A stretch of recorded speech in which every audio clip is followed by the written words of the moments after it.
আমি আমার জীবনের থেকে, আমি আমার সম্পদ, আমার সন্তানাদি, আমার সব কিছু, শুধু আমার জীবন বাদ দিয়ে সব কিছু থেকে আপনাকে বেশি মহব্বত করি।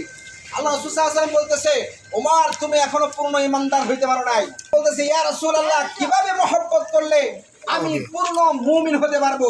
আল্লাহ রাসূল বলেন, ওমর তুমি তোমার সন্তান, তোমার পিতামাতা যা কিছু আছে এবং কি তোমার জীবনের চাইতেও বেশি মহব্বত করতে হবে মুহাম্মদ সাল্লাল্লাহু আলাইহি সাল্লামকে। যদি করতে পারো তাহলে তুমি মুমিন হইতে পারবে। এখন আমরা রাসূল সাল্লাল্লাহু আলাইহি সাল্লামকে সবচাইতে বেশি মহব্বত করি, কথা বলেন ঠিক কিনা? আমরা যার বিরুদ্ধে, যার জন্য এখানে দাঁড়িয়েছি, ওই রামগিরির তার দুই গালে রাসূলের অপমানে শুধু ভারত নয়, পৃথিবীর আনাচে কানাচে যত মুসলিম ও মুসলিম রাষ্ট্র আছে, যদি রাসূলের বিরুদ্ধে কটূক্তি করা হয়, যদি রাসূলের অসম্মান করা হয়, আম্মাজানদের ব্যাপারে অসম্মানী করা হয়, তাহলে অন্ততপক্ষে মুসলিম জনতা করে বসে থাকবে না, কথা বলেন ঠিক? আমরা আমাদের নিজের জীবন থেকে রাসূল সাল্লাল্লাহু আলাইহি সাল্লামকে বেশি মহব্বত করি, কথা বলেন ঠিক? যদি ডাক আসে দ্বীনের জন্য, রাসূলের জন্য, ইসলামের জন্য মহব্বত করতে করতে রাস্তার মধ্যে নিজের রক্ত দিয়ে এই মুসলিমকে, তোমার ইসলামকে রক্ষা করতে হবে, তারপরও আমরা রাজি আছি, কথা বলেন ঠিক? আমরা আমাদের এই জীবনকে তুচ্ছ মনে করি কখন? যখন আমার রাসূলের ব্যাপারে কোনো কুলাঙ্গার, কোনো বিদেশি এজেন্ডা আমার রাসূলকে অসম্মানী করে, কথা বলেন ঠিক কিনা? আমরা এর আগেও দেখেছি ফ্রান্সে একজন কোরআনের বিরুদ্ধে, কোরআনকে ছিঁড়েছে, রাসূলকে কটূক্তি করেছে। আপনারা শুনে অবাক হয়ে যাবেন। বর্তমান সময়ে আপনার নাটক, সিনেমা, ইলেকট্রিক মিডিয়া সহ যত ওয়েবসাইট আছে, সকল ওয়েবসাইটগুলো আপনার মহানবী মুহাম্মদ সাল্লাল্লাহু আলাইহি সাল্লামকে আপনার মিথ্যাভাবে তারা আবার ইসলামের প্রতি ঘৃণিত করার জন্য ভুলভাবে উপস্থাপন করে, কথা বলেন ঠিক কিনা? তাই আমরা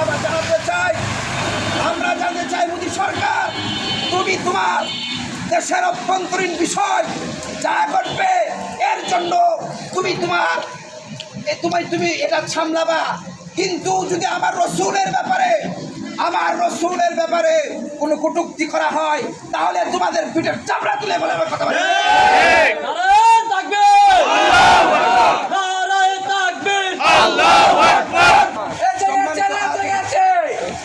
আমজনতা জেনেছে,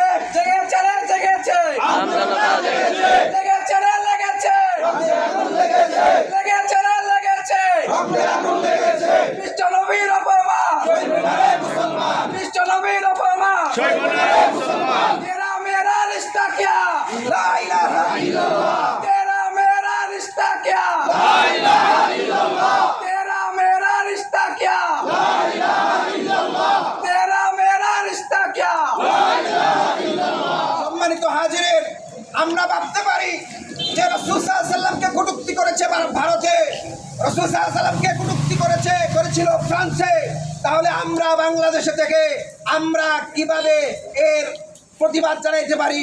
রাসূল সাল্লাল্লাহু আলাইহি সাল্লাম হাদিসের মধ্যে বলেন যে, শুনো, তোমরা পৃথিবীর আনাচে কানাচে যেখানেই মুসলমানরা থাকবে, যেখানে যে অবস্থাতেই থাকো না কেন, তোমাদের সকল মুসলিমরা হচ্ছে একটি দেহের ন্যায়।